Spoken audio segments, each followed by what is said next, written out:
Folks, thanks for coming along tonight here in Sydney, and to our people out on Zoom, thanks for joining in. Dai Li makes a welcome return to the Sydney Institute. She was last here some years ago talking about her journey from Vietnam to Australia and arriving here in 1979. But I'll introduce her. She's very well known, was before the last election and particularly since the last federal election. Her first work was for 20 years as an ABC journalist, in better days at the ABC, I must say. She contested for the Liberal Party the seat of Cabramatta in New South Wales in 2008, and as I understand it, got the second largest swing in New South Wales political history. Didn't win, it was a very strong Labor seat, but did remarkably well.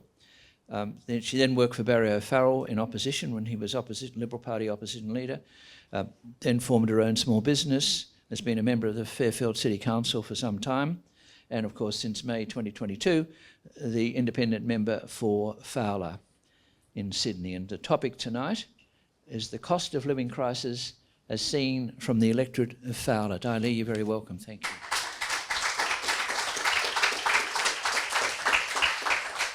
Thanks, Gerard. Before I begin, I'd like to acknowledge the traditional owners of the land upon which we gathered this evening, paying respect to the elders past, present and emerging. I also like to acknowledge, obviously, a few guests that I know. Mr. Kwang Lu, who's a great supporter and from my community out there, and of course Gerard and Henderson for having me here today. And of course all the other distinguished guests who've made time to come and listen to what I have to say tonight in regards to the cost of living.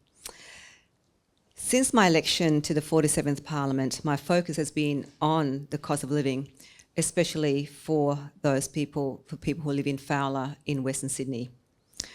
My first question in Parliament was to the Prime Minister in August 2022, highlighting the cost of living crisis for struggling families of Fowler. I asked the PM what will he do about it. The PM's response to me was to encourage me to be part of his Jobs and Skills Summit process, which I was involved in, and also to have local forums, which I also did create in my local community, to look at what the issues are that are impacting our families there. My second question was on September the 2nd, 2022, to the Treasurer, asking the government to use the $50 billion windfall, mainly from the Australian mineral and energy export royalties, to extend the fuel excise tax cuts to assist Australia's cost of living crisis, which was hitting everyone and still is, from students to pensioners and families, especially those from low socioeconomic backgrounds, and in areas like mine. While the Treasurer back then agreed with me that the government was raking in the billions in export royalties, he didn't answer the question naturally, but just said that the government wanted to ensure, quote, affordable and responsible way that's right for the budget and right for the economy, unquote. Again, last week, I asked about the cost of living related to our young people in regards to the HECS debt. The Prime Minister did not quite get to his answer. He got halfway and sat down. So here we are in 2024, and the government just started to talk about the cost of living, and prior to the Dunkley by-election. In addition, the government also changed the stage 3 tax cuts when they initially said to me that they couldn't do it. Change is good. A lot has changed since I last spoke here in November 2010 at the Sydney Institute. I wasn't even a councillor. And here I am back again, 14 years later, as the first independent and a woman of refugee background to win the second safest Labor electorate in the country, Fowler.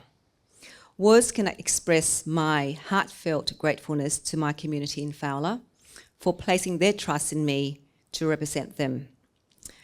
And I did not do it on my own. It's teamwork, and I had the community backing. Also thanks to Gerard and Anne Henderson for continuing to breathe life into this think tank and allowing people like myself to come here and share our experiences and journey thus far. In my maiden speech in September 2022, I talked of the forgotten people in our community and their struggles. From the lack of health funding, which left one of our major hospitals, Fairfield Hospital, without Wi-Fi, to the working Australians who have had to juggle mortgage, pay rent, work in factories, run their small family businesses. At every opportunity in the chamber since my election, I have spoken about the impact of the cost of living crisis and the impact of the cost of living crisis has on my community in Fowler and Western Sydney at large. Indisputably, the sharp rise of prices in groceries, fuel, bills, and housing has plagued the minds of many hard-working families and individuals as they struggle to maintain financial security.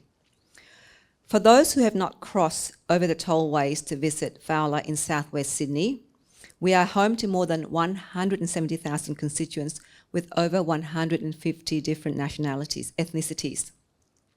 Fowler encompasses an area from Chipping Norton, Warwick Farm, Liverpool CBD, Mount Pritchard, Bonnyrigg, Lansvale, Cabramatta, Canley Vale, Canley Heights, and Fairfield East, and Carramar to the east, to Edensor Park, Bossley Park, St John's Park, Greenfield Park, Wakeley and Abbotsbury to the west. While my community and many in Western Sydney are struggling, I often stand in the house and celebrate their amazing, unique, vibrant communities.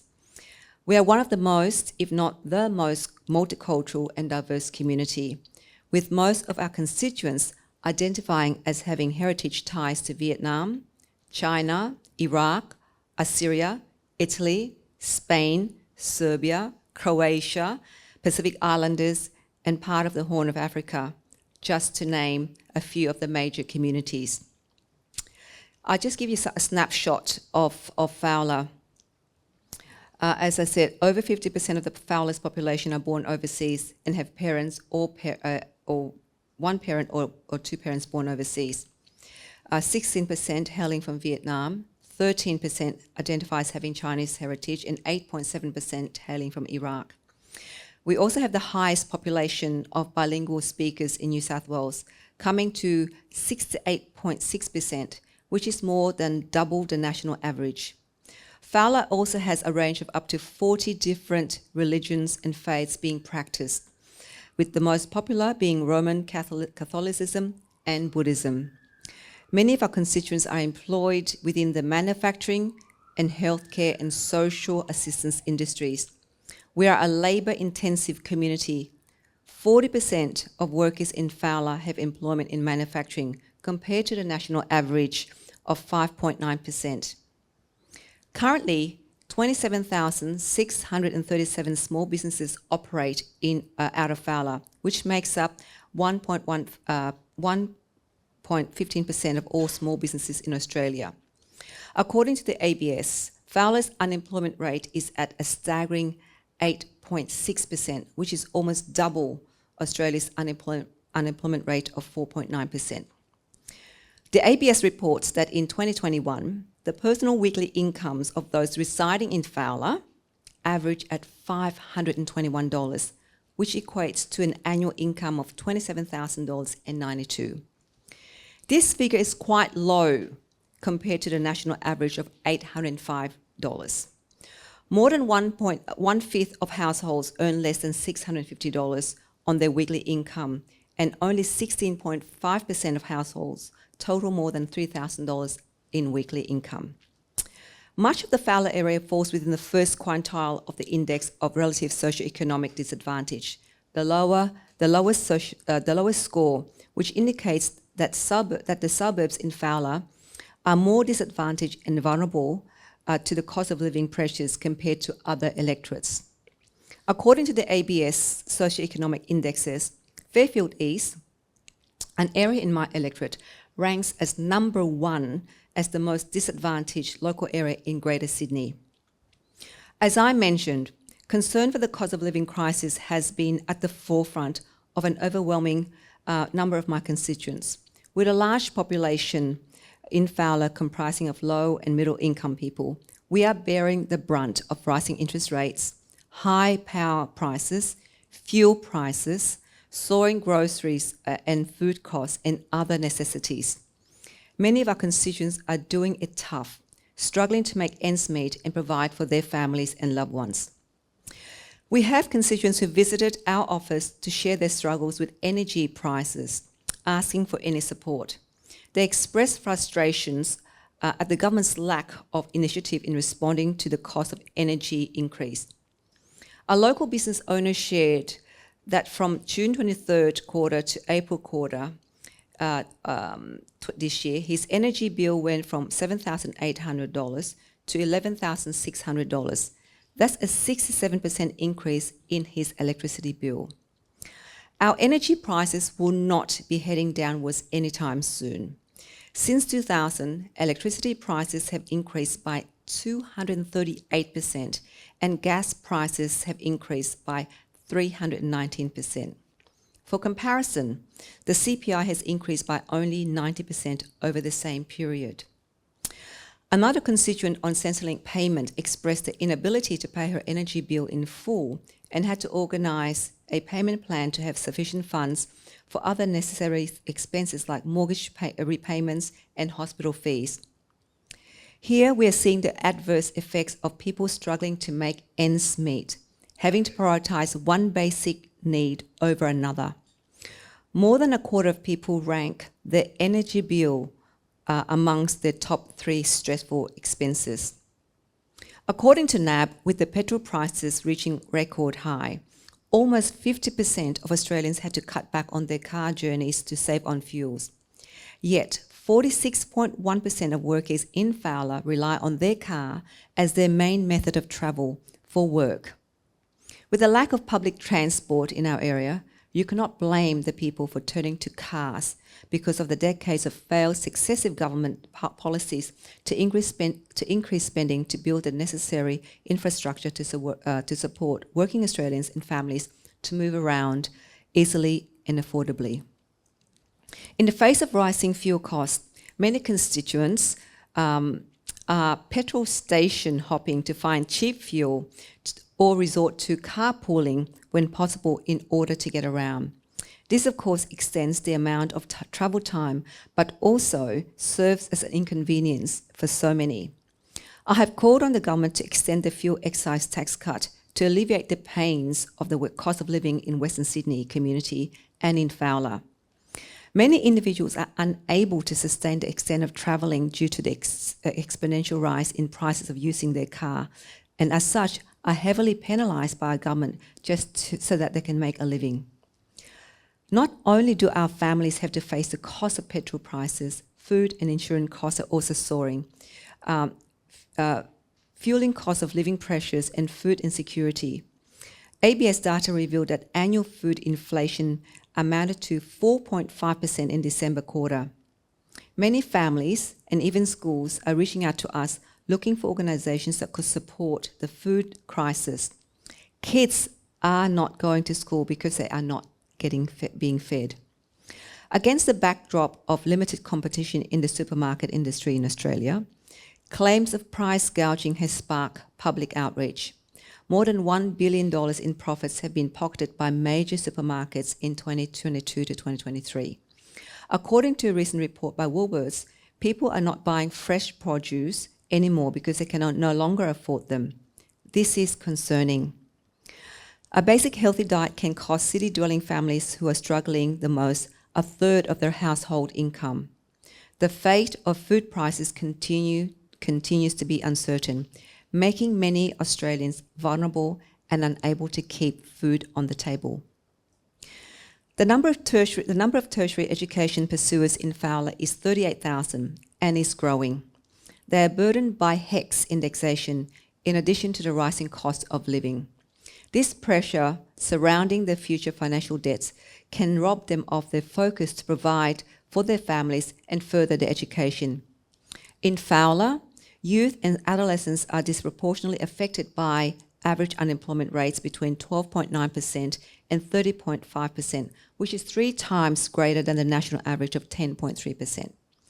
Thus, it is imperative for this disadvantaged group to pursue education and skill development that can open prospects of secure and fulfilling career opportunities. I have continually called on the government to freeze the indexation on HECS debt, as I did last week in Parliament in asking the Prime Minister to freeze the debt, as it's discouraging our young people from low socioeconomic areas to pursue higher education due to the cost of furthering their knowledge and education following high school. And even if they do, they are burdened with a debt that they probably can't get out of, which would impact their ability to get a loan for a house in the future. Millennials and Gen Z's mental and social health are at risk as they try to balance studying in the backdrop of rising rent and low-paid work. Young people at the forefront of this crisis, surviving instead of living. Many young people are having to eliminate certain items from their budget to survive in these precarious times, such as fresh produce, therapies, and toiletries. Students are forced to sacrifice opportunities for further their studies and quality time with families and friends to take on more shifts at work. The main challenge for young people and students is that they cannot get secure and high-paying employment, especially since wages are lower for both apprenticeship and traineeship positions. The New South Wales Council of Social Services reported that 74% of people aged 25 to 34 experience housing stress, and approximately half of this group were struggling to pay their bills. In the state of the world now, it has become increasingly difficult for young people to independently set up a secure future, and this is going to further the already apparent inequality. This contributes to a vicious cycle where those residing in non-affluent areas such as Fowler are more at risk of financial instability and higher rates of health and social problems, yet they do not have the means or accessibility to facilitate to escape from this fate. Soaring costs are enabling the widening of health inequalities, weakening food security, and diminishing health and social care. Unlike other areas in Greater Sydney, Fowler is home to a great number of immigrants and refugees, of which I'm one. 60.9% of our constituents were born overseas, and 77.3% of families consist of both parents also being born overseas. This is why my focus is to ensure that the aspiration of these families to create a better life for themselves in Australia are met with adequate support. It is my intention that my community is recognised for the resilience they've demonstrated under this cost of living pressure. It is my resolve that this cost of living crisis is not solely felt on the backs of hard-working people trying to provide for their loved ones. During the COVID-19 pandemic, Fowler and other parts of Western Sydney were undeniably hit the hardest by the strict lockdowns that were implemented. In Fowler, we are still experiencing the enduring ramifications that the pandemic had on jobs, small businesses, housing affordability, food security, household energy, and general well-being of people on an elevated level. Coming out of the pandemic, businesses were passing on rising production costs onto customers. Prices continue to be pushed upwards. A recent poll by the Australian Council of Trade Unions found more than 50% of 3,000 people were forced to cut back on spending on essentials or rely on savings to get by. Additionally, it seems that 1 in 4 people are having to skip meals or look for extra employment to make ends meet. Financial stress of housing affordability has also become a pressing issue. Not only are homeowners being hit with rising interest rates, but the reduced availability of rental properties has also further exacerbated rent levels higher than ever before. Reported by Anglicare in 2023, our essential workers, nurses, childcare and aged care workers and teachers on award wages are paying more than a third of their income on rent. There has been a boom in the demand for share houses across Sydney in the midst of our ongoing housing challenges. The escalating concern of the cost of living crisis has made it so that voters are less concerned and are becoming more dismissive of other issues. This was demonstrated in the recent referendum, where a survey from JWS Research revealed that 8 in 10 voters wanted the government to focus on relieving the cost of living, compared to only 1 in 10 feeling the same about The Voice. 60% of voters do not think their incomes have kept up with inflation over the last year, and they cannot continue to sustain their quality of life. From the same survey, people expressed their understanding that our shopping trolleys are half full, petrol is expensive, and all utilities are going up. 52% of voters, so more than half of the electorates, perceive the cost of living as a critical policy test for the Labor government and considered this an issue as the highest priority for their vote. This is an exponential jump from 32% last year. The sharp increase in the cost of living also poses a threat to people's mental health. Financial vulnerability and worries are strongly associated with poorer mental health, which makes it harder for people to make logical financial decisions. According to a report by Beyond Blue, 83% of people reported that the rising cost of living has had a negative effect on their mental health. 1 in 5 of these respondents reported that the impact was extreme. It's a tough time for people grappling with the cost of living pressures, high inflation, continual rising rates, and economic uncertainty.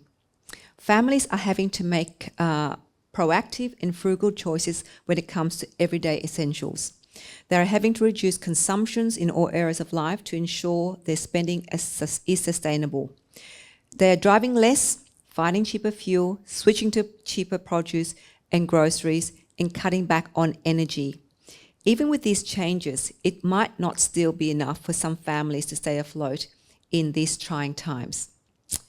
So I'm sharing this and standing here to share with you so that not that for you to feel sorry for the state of the people in Fowler.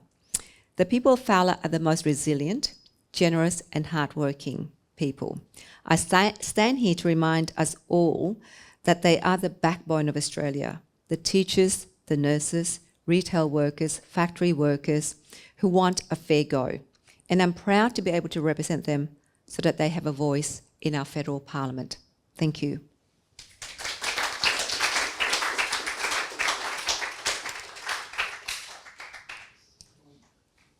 Many thanks to Dai Lee. I'll come back with a question about the election, or someone else may ask later, but what you're essentially talking about, as you know, is a problem of high inflation, which is affecting all sorts of areas. And I guess predominantly, you mentioned early on, energy prices. So you came up with the proposition to the Prime Minister about what might happen in relation to petrol. What would you say about the general issue? Because as we move towards renewables, prices seem to be going up, not down, and that looks like it's going to continue. So what could you suggest? So I think obviously I called on the Prime Minister and the government since last year. As I said, since I set foot in the 47th Parliament in the chamber, I have constantly spoken about cost of living, the energy prices, the petrol prices as well. And I did call, and along with the crossbenchers, we called for the changes to the stage 3 tax cuts, which the government this year did. And I'm sure many of you in this room might not agree to that. But I know that generally speaking, according to the government, the stage 3 tax cuts is really, he's giving a tax cuts to everybody, every Australian. Those who are on low income gets about $15 a week more, which I don't think it's going to be much. It can't cover the cost of energy prices or any other rising costs. But, it showed that they were, this year at least, were listening. So stage 3 tax cuts is one of the first thing. But I also was still saying to him that we need something more immediate.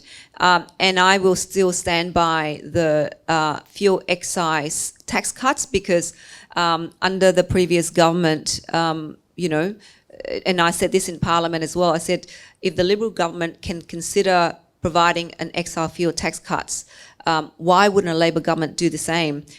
Especially when they were raking in $50 billion from minerals and royalties, and they were getting excise tax from fuel. So the $3 billion would at least a temporary measure, at least from my perspective. But I think the transition to energy, to renewable, is costing a lot, and it's something that we need to really take the community along that journey. And I don't know where many of your audience are living in, whether you've still got high debt or you have your own, you've got no mortgage and you've got nothing to worry about. But in Western Sydney, and in particular in my Fowler electorate, the majority of people are still driving normal cars. They kind of afford to get electric cars. So because they use the pump to fill up their cars, it will help many working Australians, from my perspective, to provide them with some kind of relief right now. And the fuel excise tax cut will be the most easiest way forward at the moment. That's one solution. And energy, how do we, with some of the policies that are being pushed through at the moment, which is just focusing on, I understand renewable and the zero net emission, but that is pushing so much of the prices up in terms of energy, electricity bills and gas. It's really having a huge impact on a community like Fowler, where I'm not going to turn off my gas. I don't know about you, but I know that a lot of my small business out in Fowler rely on gas for cooking. And there's no way I'll support for a no gas policy. So that is a challenge in Parliament, because there are, there's people who are calling for no gas and no coal. I think any policies, as we acknowledge that we need to do something to, in terms of coal and in terms of the, carbon, the emission, but we have to do it in such a way that is affordable for working Australians. That's all I'm asking for. In terms of coal, I mean, we've had meetings with, a lot of the unions who represent the coal miners, who are coming into Parliament telling us they've got no jobs now because the companies that are producing coals are not prepared to invest because they don't know where the government's policy is heading. So then they're not even retraining those coal miners into, the future of renewable jobs, because they don't know what it's going to look like. So there are all of these issues that I think there has to be a proper transition policy in terms of transitioning people out of coal into renewable. We have to do it such a way that there are diversity of resources, so that you can't just rely on one and just cut off the rest, because you have to give people, I believe in choices, so people have to be given choices to choose. And so I don't know if I answered the question there, Gerard, but I think that for me immediately is the petrol fuel tax cuts. The other one is the indexation of HECS, because a lot of our young people will not be able to afford to buy their first home because of the huge amount of debt that they have. I mean, I've got so many young people working with me. They've got $60,000 in HECS debt. You can't go to a loan, somebody to get a bank or a broker to get a loan, even with their Help to Buy bill. And with the Help to Buy bill last week, I tried to make the amendment whereby I said, you've got to take into consideration the market, because there is a salary limit, which is $90,000 for a single. Now, to get and whereby the government owns 40%, but on $90,000 a year, that person with all of their other essentials, they're left with about I calculated with a broker, they're left with about $852 a month. That's without the mortgage. There's no way they're going to get a loan from a broker for $950,000 to buy their first home.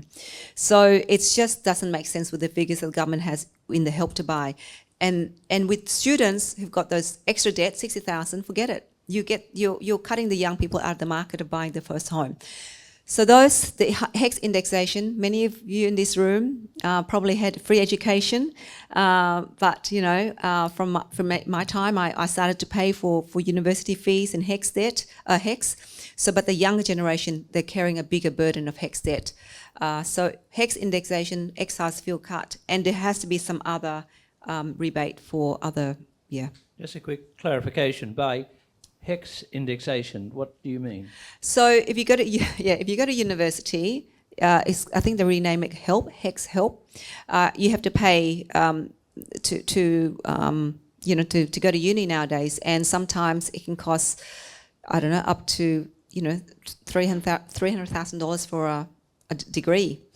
Depends on the course that you do. So if you don't have an upfront the money to pay your course for your degree, then that's a debt. The Commonwealth, loan you the money to pay for university study, but then you have that debt which then is indexed.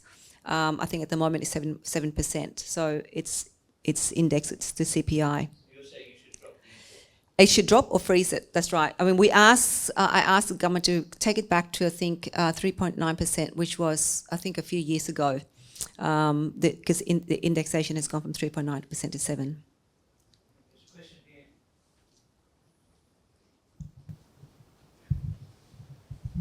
Thank you, General. Yep. Thank you, Daile.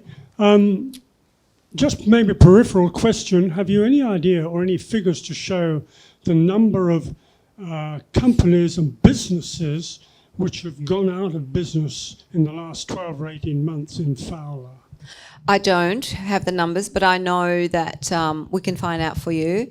But, you see a lot of businesses closing. You can see the shops closing. But the great thing, I don't know what other electorates are like, but in my electorate, one closes down, another will open up. But then in 12 months' time, they close again. So there's that whole turnaround constantly. So, yeah. It's surprisingly quite a vibrant, economically vibrant community if you haven't been there. When you come out there on a weekend, you'll see how busy the small businesses are.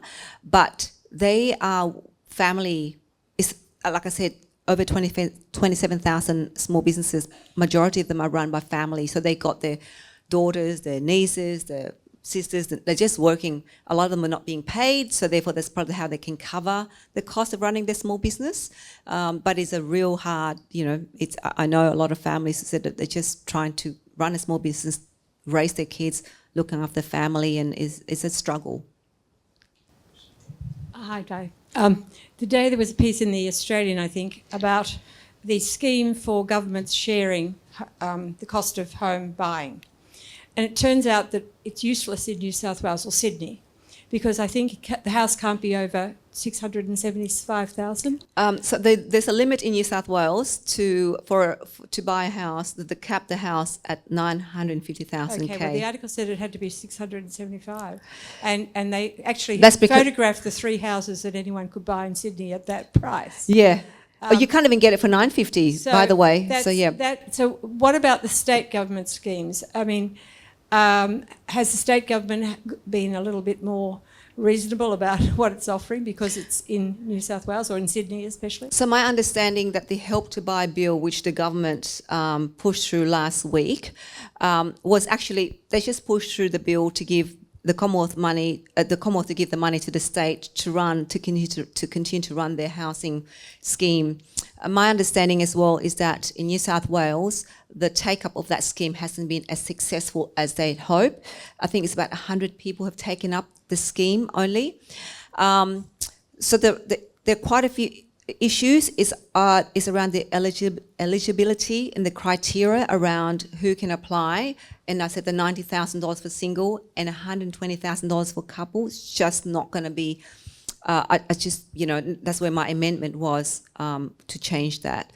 But yes, 40% under the scheme, which is in New South Wales, the government can own 30 to 40% of that property. So they come in as a, I suppose, guarantor, and to own your property. And of course, no, who wants the government to own, 30 to 40% of your property? Look, but if you're desperate and you want to buy, then maybe that is an option, the shared equity. So that's, sure, it's great if it's available. However, will the policy work? And at New South Wales, it doesn't seem to have had that huge uptake. We don't know why, because I did not look at the state scheme to see why it had failed. Well, why it hasn't been that successful. So giving the state more money without any criteria in the federal government Help to Buy bill, I don't know how that would result. What the outcome would be. Thank you, Di, for your presentation and speech. That was great. Thanks, Colin. I just wanted to ask you, you spoke about energy being obviously one of the top 3 issues that your constituents raise, particularly around cost of living. Where does your, or what's your position or your view in relation to the Coalition's position around the small nuclear modular reactors? I know they've come out today in the Australian talking about that. What are your thoughts on that? Look, I think energy sources, I'd like to look at all of the various energy sources that people are talking about.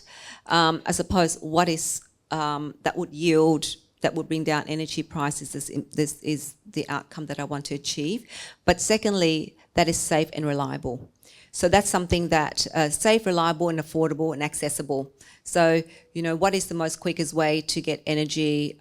You know, is it, we have solar panels in Australia. We invented it, but then it went outside and went overseas and come back, and it's now somebody owns it, but we're now having solar panels everywhere. I mean, I've got solar panels at home, right? So that's safe, that is, we know that, and it's something that can easily put on on people's roof. In terms of the nuclear thing, I don't know. I mean, I need to look into it a bit more and understand it a bit more, because it is quite, to be honest with you, it's quite contentious. So, you know, and it's no point offering the public something that we don't have a full understanding what we'll do in the future. Oh yeah, just another question on housing. I know there's been some suggestions from, I think, the Liberal Party about being able to take money out of superannuation accounts to use towards mortgages. Is that something that you would support? Oh, absolutely. Look, it's one of the things that Allegra Spender and I and some of the crossbenchers have spoken about, and we had a roundtable on tax, is looking at what are the options in terms of our tax system is so archaic. And we've been told that whenever somebody from the government or opposition bring out tax over the decades, they'll lose the government, or they'll lose government of the day. So, but here we are pushing for talking about tax reform, because that would include, you know, what can people do with superannuation? But then you also have to ensure that the superannuation is there, so that as you get older, you've got something to then, you know, that you can tap into as well, because you can't rely on government to look after you at the end of the day.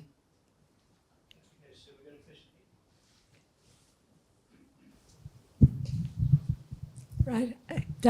As an independent, you do speak for your community, but I'm old enough to remember that we've been through this story of inflation before. We had it with Whitlam, we had it with Fraser, we've had it with others. And it went back to 1951, 52. And one of the things that we know does cure it is cutting government spending. But from your perspective, you want the government to do more of giving rather than cutting. So when you go to the Prime Minister and you talk to the Prime Minister or the Treasurer, what are they saying is their big plan, rather than one electorate, to curb inflation? Because when you describe it, it's how I feel. The inflation that is hitting ordinary people is not reflected in the CPI figures. For some reason, those huge charges that are happening in energy and petrol, whatever, don't come in when they put everything together. How do they plan to bring that down? I asked that question. He sits down and I said, what are you going to do about cost of living? The Prime Minister sat down last week. Look, you know, often the general response is, you know, we're trying to make sure that, you know, it's within budget in a national, you know, it's a very broad motherhood statement. They're not going to share with me what their plans are. I think one of the issues, I think, is around the costs in our supply chain, in everything. And, you know, I acknowledge that it's going to be a challenge for any government, how to then ensure that, you know, it's going to flow down. For instance, I went and try and get some washing powder on the weekend, and 2 kilos, I use Omo. 2 kilos of Omo is $28. So I don't know if you guys go shopping and use Omo or not, but I use Omo, so I thought, oh my God, $28 for 2 kilos. I remember a few years ago, prior to COVID, it was probably about $18, right? And everything is going up in if you go to the supermarket. But that's because for supermarket chains, I suppose they have to, with the changes to the legislation around wage increase, which we need the increase in salary for frontline workers. That means somebody has to pay. So the supermarket giants aren't just going to take it. They have to pass it on. So really, I just find, oh my God, are we better off? And that's what I said to the government. It's great that you, through the closing the loophole bill, that you've increased wages, but then everything else is also increased. So at the end of the day, actually there's nothing. Our individuals have not actually pocketed any more money than before. So, yeah.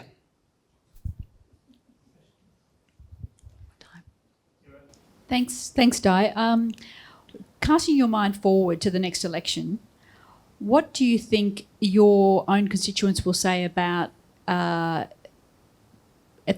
they're voting again, about voting for an independent such as yourself or one of the major parties? What are you going to say to them, or what do you think they would say back on voting day about voting for an independent rather than voting for one of the major parties?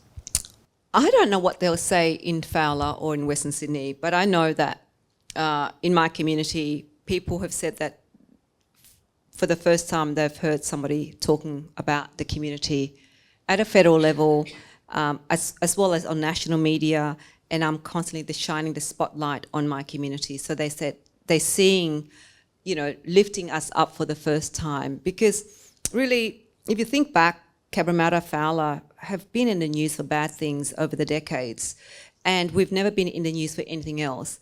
But I think for the first time, they're seeing somebody speaking for them, fighting for them, and demanding things such as HECS or excise fuel tax cuts, housing. I'm working at a local level to try and resolve some of those housing shortages and trying to get people to work together to build more homes.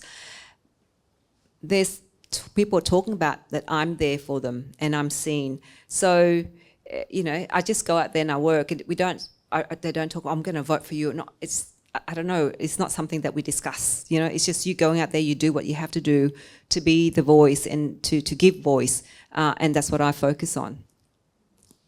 I've got a question here from one of our Zoom people who's interested in the election that you won. The questioner says you became a bit of a giant killer. I mean, you took on Christina Keneally and won, so why did you decide to do it, and how did you do it? As I said, I didn't do it by myself. I think I did it with the community and, of course, with the backing of the local mayor. And we did that because we felt we couldn't believe that the Labor Party would put Christina Keneally into a safe Labor seat, low socioeconomic, somebody from Scotland Island to come and represent us. And I just thought that was like, how could they think that way? And that to me was an indication how much the Labor Party took our community for granted. And I thought the seat was the second safest in the country, second safest Labor. Can I do this? And, to be honest, it wasn't an easy climb because, people say that she's a high profile, a former premier. Who am I to really contest against this high profile? The best I thought was that if we can cause a swing, that would be a big thing. And I remember saying, we either win it by 1% or bring it down to 1%. Because I brought Cabramatta down to 1.5% at the state election. So I thought, well, maybe a similar thing. And I won it by, it's a marginal seat, 1.5%, at a time when there was a margin swing towards Labor at the time, I think about 4% or something in some seats, more than in others, but there was a general swing towards Labor when I won it. So we'll see where the next 12 months will be with the tide going back the other way. I've got another question here, because of a comment that was made earlier when I introduced you, which is, how come the Liberals let you go? I mean, what were they on? I've got no idea, Gerard, but obviously those who've been part of the Liberal Party would know party politics, and I wasn't made out to be in party politics really, and I really wanted to be a voice for my community and wanted to represent my community, and that's what I did. And when they started to play games, I said, look, I'm you know, I was too old to that. You know, if I started as a young Labor, young Liberal, that's different. But when you get to a certain age, you think, is this what it's about? No, I wasn't prepared to play the game, and you have to be prepared to play the game when you're part of a party, and I wasn't. Maybe that's the bad thing, I don't know, but that's what happened, and they just said, off you go. So off I went. We're getting close to the end now. Tell us a bit about yourself. As I mentioned when I introduced you, you spoke here about your journey to Australia, but I mean, we think of many people think of Vietnamese who came here in the late 70s, early 80s as boat people, but very few came by boat. So you came on Qantas flight with a valid visa. So tell us about what happened. Well, we did escape by boat. So boat people means that we used the boat to leave, and, you know, Mr. Lu, Quang Lu, he would probably attest as well. You know, we are boat people in a sense that we all fled Vietnam at the end of the war, when the communists came into Saigon, my birth country, my birthplace. And, you know, we escaped on a boat, spent days on a boat. Some people spent weeks, and then we end up in refugee camps. So I was in the refugee camp in the Philippines, first of all, and then my dearly beloved late mother decided on a second journey, which took us to Hong Kong. So I spent another year in Hong Kong camp. So I have the luxury of experiencing two camps in two countries, the Philippines and Hong Kong, and before I got accepted to come to Australia. The great story about why my mother chose Australia was we were accepted to go to the United States. And I remember one day, this is in Hong Kong, I was coming back from work in a factory, and my mother met me out at the gate, and she said, oh, I know that you wanted to go to America. I was 10, by the way, a 10-year-old. She was having discussion with a 10-year-old. She goes, however, I've decided not to go, except to go to the United States. And here I'm thinking, oh my God, I want to go out of this camp. But it's in my head, I didn't talk to her. And she said, but I've accepted to apply to go to an island. It's called Úc Đại Lợi. So that's Australia, it's in Vietnamese called Úc Đại Lợi. And she said, it has the best education system in the world, and it's an island. It's surrounded by ocean. We're far away from everything. And I don't know where Australia, Úc Đại Lợi was. I had no idea what this island was, but it was an island with the best education system. So my mother said, we'll see if this island people will process our application. And so we waited a few more months, and then we were accepted by the Australian government. At that time, it was under Malcolm Fraser, and we got processed in the camp, living in camp life. Those who haven't been living in a camp life is very luxury with double bed bunks and, you know, in a kind of tin shed with thousands of people. And we got accepted, and we flew by Cathay Pacific to arrive here in Australia in December 1979.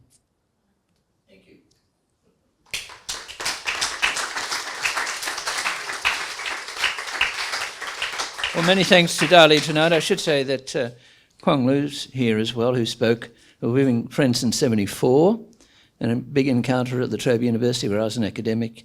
And you've spoken here about that, and that's in the Sydney papers. And Dali too has spoken here. And Anne and I have always been great supporters of the South Vietnamese community. So it's great to have you back and to tell us a bit about your community, but with respect to a wider problem experienced by everyone who lives either in or outside of Fowler. Most people live in or outside of Fowler at the cost of living. So well done tonight, and we'll have you back sometime in the future. But